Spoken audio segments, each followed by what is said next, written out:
Atar y desatar. Si no estudiamos el Antiguo Testamento, lo que en el canon judío se le llama la Torá y el Tanaj, si no lo estudiamos, si no lo consideramos como parte del contexto del Nuevo Testamento, si no estudiamos las leyes civiles que regían la comunidad judía del primer siglo, si no estudiamos legislaciones creadas por tribunales autorizados por Dios de la comunidad judía para extender la aplicación y el entendimiento de mandamientos que encontramos en la Torá, pero que no tienen suficiente información para ser aplicadas en circunstancias específicas. Estamos hablando que para el año 200 después de Cristo se escribe lo que en un momento era parte del cuerpo jurídico oral, lo que se llama la Torah oral. En la Torah oral, como te acabo de decir, hay muchas explicaciones de cómo, cuándo y dónde, de cómo aplicar ciertos mandamientos que no están tan claros en la Torá, como en el caso del sábado, el Shabbat, cuáles son los trabajos que se deben de hacer y qué trabajos están permitidos, etcétera, entre otras situaciones que eran un reto, porque no todos los detalles de la aplicación estaban en la Torá. Así que se creó este tribunal. En el primer siglo se llamaba el Sanedrín, pero antes eran los hombres de la gran asamblea, y siempre ha habido como en las entradas de las ciudades estas cortes, estos tribunales o estas juntas de ancianos que hacían estas determinaciones y ayudaban a la gente a aplicar los mandamientos. Una de las cosas que se perseguía era, además de la sana convivencia y que la gente pudiera obedecer al Eterno, era que hubiera orden en el reino. Así que nos preguntamos si atar y desatar tiene que ver con guerra espiritual o con establecer orden en el reino. Porque atar y desatar son palabras técnicas legales usadas aún por nuestro Mesías Yeshua a la hora de hablar acerca de esta práctica legal muy conocido en el primer siglo, donde había judaísmos, muchas sectas de judaísmo, y en muchas no se ponían de acuerdo. Cada uno de ellos tenía este cuerpo directivo de ancianos y de líderes que ataban y desataban, explicando la aplicación de los mandamientos, explicaban cuando la Torá prohibía y explicaban cuando la Torá permitía, explicaban cuando la Torá ataba y explicaban cuando la Torá desataba. Esta autoridad de explicar y que la explicación fuera como una sentencia de un tribunal y que debía de ser acatada, fue parte de la autoridad delegada que el Eterno le dio al cuerpo jurídico de los judíos. En el primer siglo hubo muchos debates, como en cualquier corte. Yeshua participó de esos debates con los fariseos. Pablo participó de estos debates con los líderes de la asamblea en Jerusalén. Todo este mundo tan activo en el contexto legal judío, junto con el Antiguo Testamento, la Torá y el Tanaj, hombre, es el contexto legal del Nuevo Testamento. Así que especialmente pastores y predicadores, tenemos que ser expertos en este tema si queremos enseñar correctamente el Nuevo Testamento. El libro que yo recomiendo definitivamente para ayudarte con todo esto, vamos a empezar por lo básico. la Mishnah, que se codifica para el segundo siglo, es lo que contiene la ley civil, lo que explica la ley, lo que explica las aplicaciones de los mandamientos que encontramos en la Torah, específicamente leyes de pureza, leyes acerca del templo, etcétera, de las fiestas, etcétera. A lo largo del tiempo y luego de la destrucción del templo, del tercer siglo hasta el sexto siglo, se creó un mundo de literatura, de comentarios acerca de estas leyes. Estos comentarios se llaman el Talmud, el famoso Talmud, ¿ok? Que incluye comentarios. La Mishnah es la parte legal. El Talmud son los comentarios. Estoy parafraseando súper general todo lo que, un resumen de lo que es el Talmud. Ahora, libros, pues imagínate, de la Universidad de Cambridge, de Yale, Christine Hayes, Judaism and Law. Mira, ahí está el precio. Judaism and Law. Excelente. Muy buen libro. De clásico, Geza Vermes. Jesus in his Jewish context. Libros que tenemos que nosotros considerar y que me ayudan a mí a hacer este tema. Halakha, Rabbinic Idea of the Law. Y este libro, pues, ya lo tengo hace varios años, Tradiciones de los Rabinos en la era del Nuevo Testamento. Así que hoy vamos a hablar rápidamente. No tengo todo el tiempo para explicar el concepto de atar y desatar.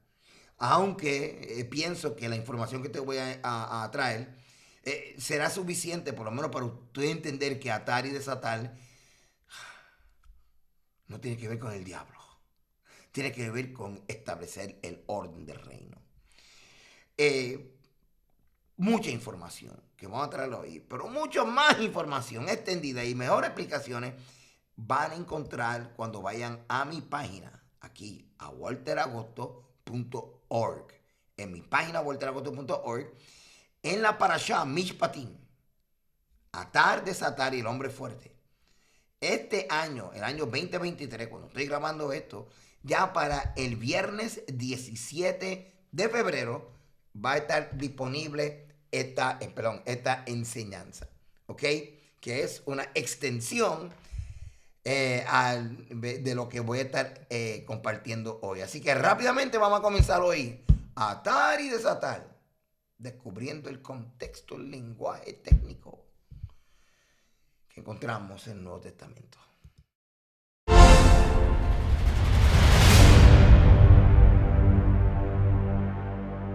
Vamos un momento a Deuteronomio 17 rápidamente. Vamos a ver algo aquí interesante. Cuando se hallara en medio de ti alguna de tus ciudades que Yahweh tu Elohim te da, hombre o mujer que haya hecho mal ante los ojos de Yahweh tu Elohim, traspasando su pacto, que hubiera ido y servido a dioses ajenos y se hubiera inclinado a ellos, ya sea al sol o a la luna o a todo el ejército del cielo, lo cual yo he prohibido, y te fuera dado aviso, y después que oyeres y hubieres indagado bien, la cosa pareciera de verdad cierta, que tal abominación ha sido hecha en Israel. Entonces sacarás a tus puertas, las puertas de la ciudad, al hombre o a la mujer que hubiera hecho esta mala cosa, sea hombre o mujer, y los apedrearás y así morirán. Ahora bien, esto no era así de fácil, porque por eso los llevó a la ciudad, a la puerta de la ciudad, donde estaba este tribunal, este Beit Din. Y este es importante. Por dicho de 2 o 3 testigos morirá el que hubiere de morir. No morirá por el dicho de un solo testigo. Esto es importante porque esta frase lo vamos a ver en los labios de Yeshua. La mano de los testigos caerá primero sobre él para matarlo y después la mano de todo el pueblo, y así quitarás el mal de medio de ti. Cuando alguna cosa te fuere difícil en el juicio, entre una clase de homicidio y otra, entre una clase de derecho legal y otra, entre una clase de herida y otra, en negocios, de litigio en tus ciudades. Entonces te levantarás y recurrirás al lugar que Yahweh tu Elohim escogiere, y vendrán los sacerdotes levitas y al juez que hubiera en aquellos días, y preguntarás, y ellos te enseñarán la sentencia y el juicio. Y harás según la sentencia que te indiquen del lugar que Yahweh escogiere, y cuidarás de hacer según todo lo que te manifiesten, según la ley que te enseñen y según el juicio que te digan, harás. No te apartarás ni a diestra ni a siniestra de la sentencia que te declaren. En Mateo 18 y en Mateo 16 encontramos la misma frase. Fíjate que el tema es el proceso legal de acusar a una persona, y si encontraron a una persona culpable, entonces las autoridades pertinentes tenían el derecho de establecer vía el derecho judicial cuál iba a ser el castigo.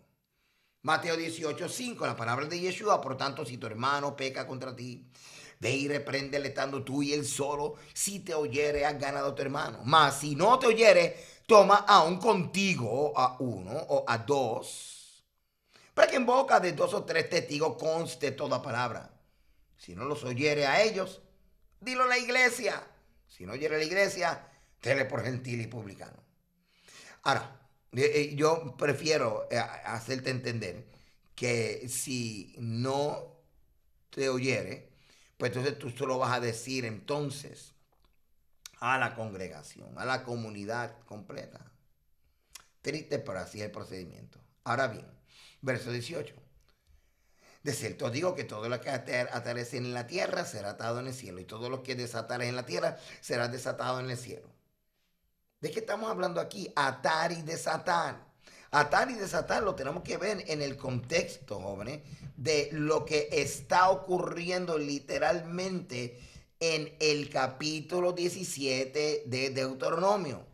Vas a llevar a situación difícil a los jueces, a los que están en la autoridad de dictar sentencia, y todo lo que ellos interpreten y establecen será aceptado como algo correctamente interpretado y aceptado en el cielo. Es una forma de decir que ellos tienen la autoridad celestial para establecer estas sentencias, para juzgar, para estar en estos lugares donde se imparte justicia.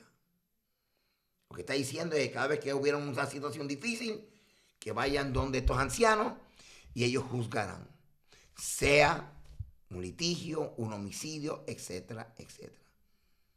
Yeshua habló acerca de esta autoridad, y lo habló en términos de atar y desatar, donde él decía que cuando tú tuvieras que explicar o tomar una decisión en línea con la Torah, donde quiera que la Torah prohíbe, usted va a atar.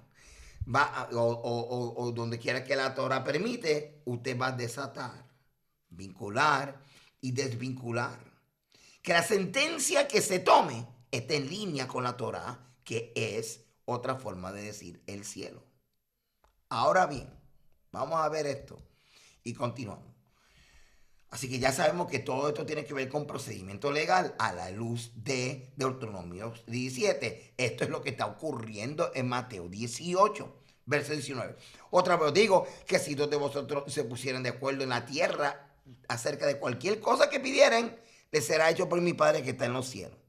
Ahora, esto es lo mismo acerca de los testigos, poniéndose de acuerdo en cuanto a alguna sentencia, en cuanto a algún procedimiento legal que tenga que ser legislado. ¿Estamos claros con esto? De hecho, la próxima frase que dice, porque donde estén 2 o 3 congregados en mi nombre, allí estoy yo en medio de ellos, era una frase muy común en el primer siglo. Queda registrado también en la literatura judía, donde los rabinos literalmente enseñaban que donde hayan 2 o más hablando de la Torah, allí estaba la presencia de Dios, la Shekinah del Señor. ¿Ok? Mateo 16, 16. Vamos a encontrar lo mismo. Después que Pedro hace la famosa confesión de que Yeshua es el ungido, el Hijo de Dios, en el verso 19, Yeshua dice, y a ti te daré la llave del reino. Llave del reino quiere decir, te voy a dar la autoridad del reino para representar el reino. Y todo lo que atares en la tierra será atado en los cielos, y todo lo que desatares en la tierra será desatado en el cielo. Una vez más, tú vas a representar mi reino aquí en la tierra.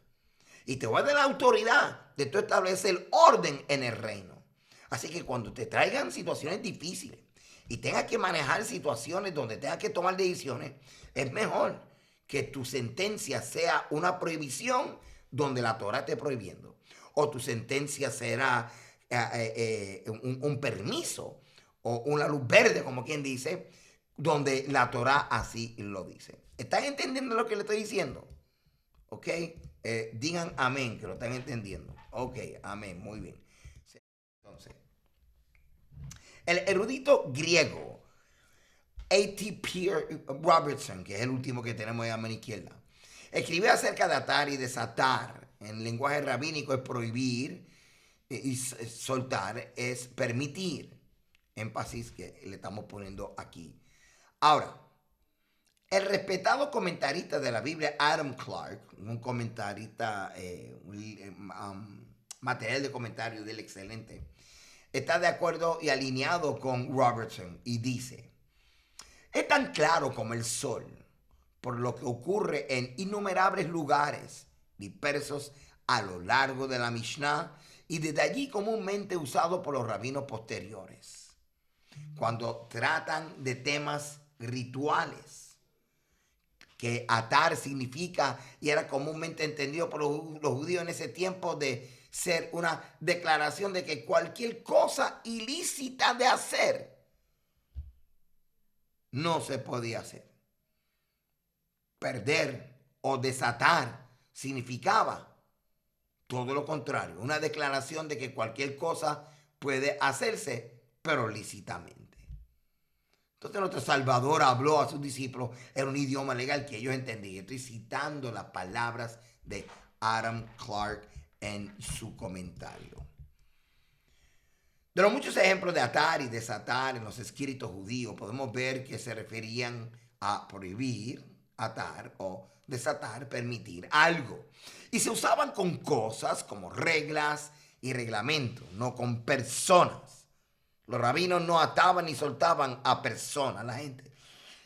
Atar, prohibir, desatar, permitir, era necesario. Porque la ley de Moisés, la Torá, no podía contener todas las normas necesarias para gobernar una congregación o una sociedad, incluyendo todos los detalles, y más en culturas tan cambiantes. Por lo tanto, los líderes religiosos estaban obligados a continuamente explicar los conceptos de atar y desatar dentro de la aplicación en el presente de la Torá. Actividades de la congregación que no estaban incluidas específicamente en la Torá. Existe una gran cantidad de citas rabínicas y que se encontraban en las escuelas judías para este concepto de atar y desatar, que también y literalmente eran conceptos de términos figurativos legales. Así que desde el marco de referencia judío, los términos atar y desatar se usaban de dos maneras entre los rabinos. Se usó en el sentido judicial y en el sentido legislativo. En el sentido judicial, atar significaba castigar y desatar significaba liberar del castigo. En el sistema legislativo era prohibir algo y desatar era permitir algo. Así que resumiendo, en el sentido legislativo, la autoridad para declarar lo que prohíbe la ley y lo que permite la ley. En el sentido judicial, la autoridad para declarar a una persona inocente o culpable. Los fariseos ataron y soltaron de todo tipo de cosas que se mencionan en los evangelios, incluyendo a las personas para que no comieran sin lavarse las manos o para que no recogieran grano en Shabbat. Y aquí están las citas. Mientras tanto, soltaban a una persona de tener que mantener a sus padres y desató la especulación que se producía en el templo, ya que la gente codiciosa vendía animales y cambiaba moneda de una manera que se aprovechaba la gente, algo que despertó la ira de Yeshua. De hecho, de esto de atar y desatar, que eran términos comunes para prohibir y permitir, en Yeshua lo uso en diferentes contextos. Por ejemplo, en Mateo 16, 19, como leímos ahorita, Yeshua habló de atar y desatar en el contexto de ser un líder espiritual sobre las personas, porque los líderes constantemente tienen que tomar decisiones que afectan la vida de las personas. Aunque tenemos que entender que la intención original era el de explicar la Torá, donde la Torá prohibía cosas, explicar esas prohibiciones. Y en las explicaciones de estas prohibiciones que se convertían en sentencias, se tenían que respetar, porque eran detalles como extensiones del mandamiento que no estaban incluidas en la Torá. Pero eran extensiones de un mandamiento, y si ese mandamiento era prohibir, pues entonces todo lo que los líderes juzgaban que era una extensión de ese mandamiento, se tenía que respetar.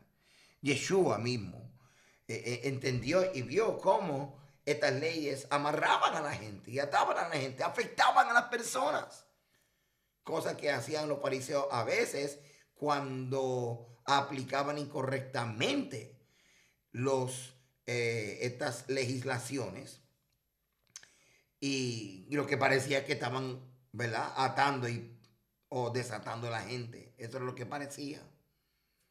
Yeshua, en Mateo 18 y 18, habló de atar y desatar en el contexto de perdonar a alguien que ha pecado contra ti, pero no lo admite. Mire, aunque la persona no te pida perdón, no lo ate, desátalo, suéltalo. Mira, así que estamos viendo lo versátil que es el concepto de atar y desatar en los labios de Yeshua, pero siempre estaban alineados con la Torá, con cosas, con acciones y cómo la aplicación de los mandamientos afectaban personas. Pero nunca tenía que ver con demonios ni el diablo. La verdadera fe de Israel siempre estuvo en la venida del Mesías Redentor. Ellos esperaban la venida del Mesías. Pero entonces en lo que venía, ellos necesitaban restringir el pecado a través de la ley. Es por eso que comenzaron ellos a establecer legislaciones que extendían y explicaban y hacían prácticos en términos presentes la aplicación de los mandamientos. La ley, la Torá, le dio autoridad al Sanedrín, el cuerpo compuesto por ancianos y jueces de Israel, para juzgar disputas entre hermanos israelitas y decisiones. Sus decisiones eran obligatorias de acatar, como vimos en Deuteronomio 17:11. El pueblo estaba obligado por sus juramentos.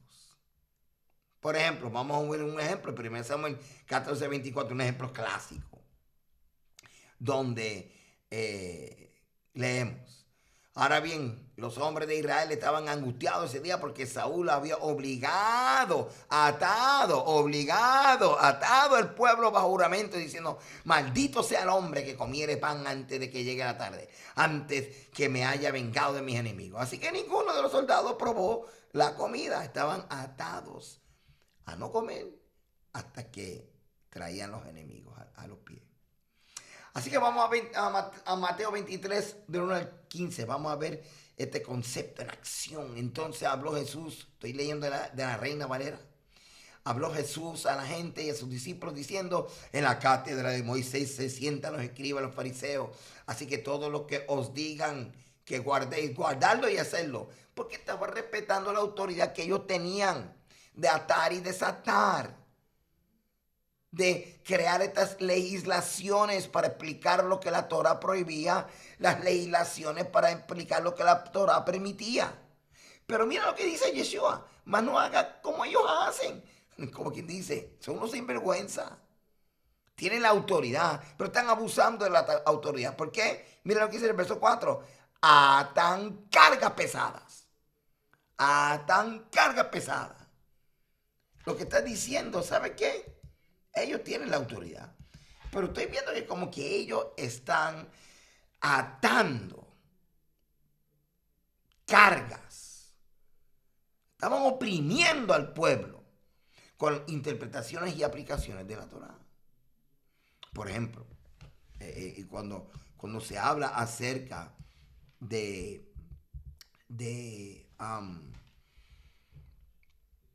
qué trabajos se hacían en el Shabbat. Entonces ellos establecieron que curar a una persona era trabajo en Shabbat. Y Yeshua los confrontó. Y le dijo, mira, ¿sabe qué? Hay dos mandamientos. Cuando dos mandamientos negativos, dos mandamientos positivos se enfrentan, hay un debate. Y los rabinos, como quiera, luego, y ya habían discutido esto, pero parece que los fariseos que estaban criticando a Yeshua por ser Shabbat se lo habían olvidado. Ya habían resuelto de que siempre, siempre, siempre la vida del ser humano, la preservación de la vida va por encima de cualquier cosa, incluyendo el mandamiento del Shabbat. Bueno, todas estas discusiones legales son parte de lo que tú y yo tenemos que entender que realmente qué es lo que está ocurriendo. Mira lo que dice aquí. Perdón, déjame buscar aquí en el verso. Ok. Mateo 7. Mira lo que dice aquí. Se juntaron Jesús y los fariseos, algunos de los escribas que habían venido a Jerusalén, los cuales viendo a algunos de los discípulos de Jesús comer pan con manos inmundas, esto es, no lavada, los condenaban porque los fariseos todos los judíos, aferrándose a la tradición de los ancianos, si muchas veces no se lavaban las manos, no comen. Y volviendo de la plaza, si no se lavan, no comen. Ahora, había una creencia de que si iban a la plaza, iban al pueblo y no se lavaban las manos, se estaban trayendo la contaminación, la inmundicia y los demonios de los gentiles. Yeshua pues no estaba patrocinando eso. Otras muchas cosas que hay como guardar, como los lavamientos de los vasos, beber, de los jarros. Hombre, están aquí una lista de cosas que no se podía hacer en Shabbat. O cosas que había que hacer, pero en Shabbat no se podían hacer. Entonces, Yeshua lo confrontó. Y mira lo que le dijo, hipócrita. A Yeshua no estaba en contra de las legislaciones. Él estaba en contra de la aplicación de muchas legislaciones, especialmente cuando había conflictos de mandamientos, como en el caso de qué hacer cuando el día de descanso, pero hay que esforzarse para ayudar a alguien a ser sano. Todas estas discusiones, hermano, es parte de lo que tú y yo tenemos que identificar como el conflicto legal entre Yeshua y los fariseos que habían interpretado cosas de la Torah que tenía que ver con prohibiciones. O sea, cosas que la Torah ataba o prohibía. Los fariseos desarrollaron takanot, tradiciones o también entonces preceptos que extendían y explicaban, y legalmente era el proceso, el procedimiento y la forma legal de cómo hacer el mandamiento. Yeshua tuvo que corregirlos en varias ocasiones. No quiere decir que Yeshua estaba en contra del sistema de la Torah oral. Él estaba en contra de la forma en que se aplicaba cuando había mandamientos en conflicto. Espero que estén entendiendo. Todo esto tiene que ver, hermano. Porque el atar y desatar era algo común. Constantemente. En las legislaciones y en la aplicación incorrecta de las legislaciones, Yeshua se dio cuenta de que un mal práctice de aplicación de la Torah podía oprimir a la gente. Y esto fue lo que Yeshua vino para explicar bien la Torah, de tal manera que estas cargas que muchos de los fariseos estaban poniendo sobre la gente pudiesen ser levantadas y las personas y la gente oprimida fueran libres. Como cuando Yeshua decía, mi yugo es ligera, mi carga es fácil. Yugo quiere decir la responsabilidad de obedecer la Torah. Así que Yeshua lo que estaba diciendo era, mira, la aplicación de la Torah que te estoy presentando no te va a oprimir ni te va a hacer carga, todo lo contrario. Así que todo este afán y trabajo de explicar qué cosa prohibía la Torah, de explicar qué cosa permitía la Torah, atar y desatar, se trataba simplemente de cómo es que se observaba la Torah. Durante siglos los rabinos habían estado tomando decisiones sobre lo que era kosher o apto o compatible con la Torah y lo que no lo era. Lo que estaba permitido y lo que estaba prohibido según las leyes de la Torah o los escritos talmúdicos, que son comentarios sobre la ley y la Torah. Todavía la Torah y muchas de estas leyes necesitan interpretaciones. Por ejemplo, la Torah dice que se observe el Shabbat, pero no dice cómo observarlo. Un día de descanso puede significar muchas cosas para muchas personas. Cuánto se permite hacer en el día de descanso, cuánto se permite cargar, qué se permite cocinar, cuánto se permite caminar, etcétera, etcétera, etcétera. Era parte de legislaciones explicando cómo aplicar estos mandamientos. Al final y al cabo, lo que estaban estableciendo era explicando bien lo que la Torá prohibía y explicando bien lo que la Torá permitía. Se llamaba la autoridad de interpretar. La autoridad, y más dicho y mejor dicho, de cuando traían situaciones difíciles, dictar sentencia. Que eso es lo que básicamente y realmente es el contexto y lo que se está diciendo en Deuteronomio 17. Así que cuando a los que la Torá prohibía o permitía la interpretación práctica en términos legales, era en términos de atar o desatar. Cuando se permitía o no se permitía, perdón, se hablaba de se liberaba de la restricción. Cuando estaba prohibido, estaba sujeto a uso o acción la prohibición. Desatar significa permiso, atar significa prohibir. Mira, Hechos capítulo 15, verso 10, es un caso clásico donde vemos que todo lo que yo he hablado hasta ahora es el contexto. Hechos 15, 10. Ahora pues, ¿por qué tentáis a Dios poniendo sobre la cerviz de los discípulos un yugo que ni nuestro Padre ni nosotros podemos llevar? ¿Lo están viendo ahí? Interesante. El caso de Pedro y Cornelio. Lo voy a explicar con detalles. Aquí. Lo voy a explicar con detalle. Ve a mi página vueltalagoto.org, ¿ok? Porque ahí lo voy a explicar.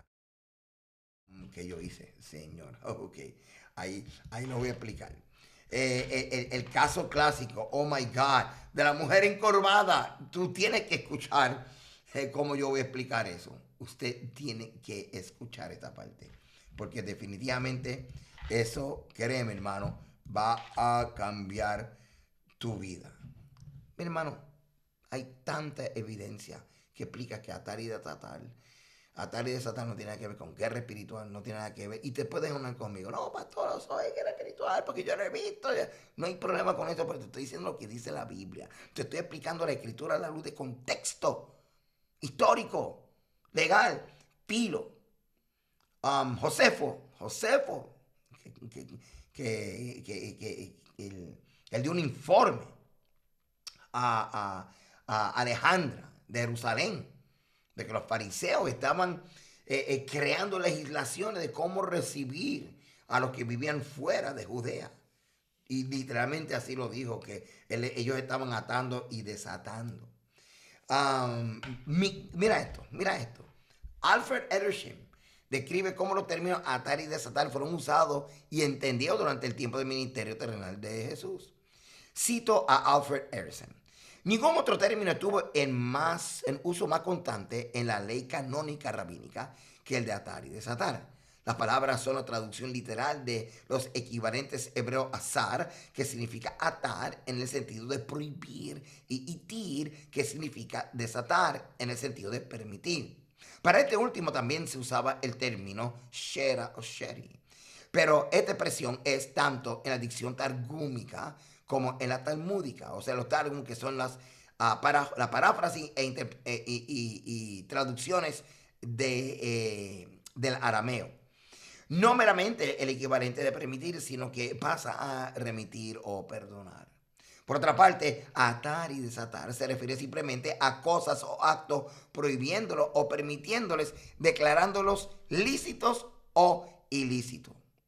Este era uno de los poderes reclamados por los rabinos. Si esto representaba entonces la pretensión legislativa de los rabinos, la de declarar libre o bien responsable, es decir, culpable, expresaron su reclamo ante el poder judicial. Por el primero de ellos, atan o desatan actos y cosas. Por el segundo, remitían o retenían, declarando a una persona libre o sujeta a castigo, compensación o sacrificio. Interesante, ¿verdad? Durante los concilios ecuménicos vemos registros como en el concilio de Nicea, sumamente interesante. Mira lo que dice aquí en en estos concilios, hermano, donde está la ordenación a un obispo. Mira, dice, el obispo tiene el poder de, no lo voy a leer yo, léelo usted. Léelo usted, dígame, ¿qué dice ahí? Tiene el poder de atar y desatar, jóvenes. Esto es literatura católica. Tiene el poder de atar y desatar. Puede disminuir el tiempo de penitencia a un penitente serio. No tiene nada que ver con el diablo. Hermano, tenemos que estudiar y entender qué es lo que está ocurriendo. En la homilía clementina, estas eran unas cartas, hermanos, de pseudoepigrafía, o sea que una persona lo escribía y se le adjudicaba a otra persona. Homilía es como decir sermón. Estamos hablando de que esta es literatura católica del segundo siglo, y encontraron, hermano, en esta literatura la sucesión de Pedro nombrando a Clemente como sucesor, y dice en esta literatura: le comunico el poder de atar y desatar para que con respecto a todo lo que ordene en la tierra sea decretado en los cielos. Porque él ata lo que debe ser atado y desatará lo que debe ser desatado, sabiendo la regla de la iglesia. Hermano, se va a acabar el tiempo. Y todo lo que yo te he traído es algo, fíjate, es bastante, no se pueden quejar.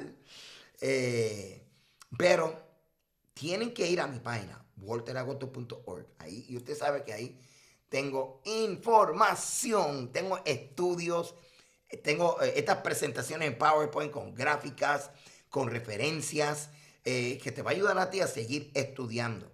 Así que vete ahora mismo a mi página, walteragosto.org, pero a partir del viernes 17 de febrero va a estar el poderoso tema, la enseñanza, atar, desatar, y el hombre fuerte, y lo voy a estar enseñando, hermano, aquí en esta...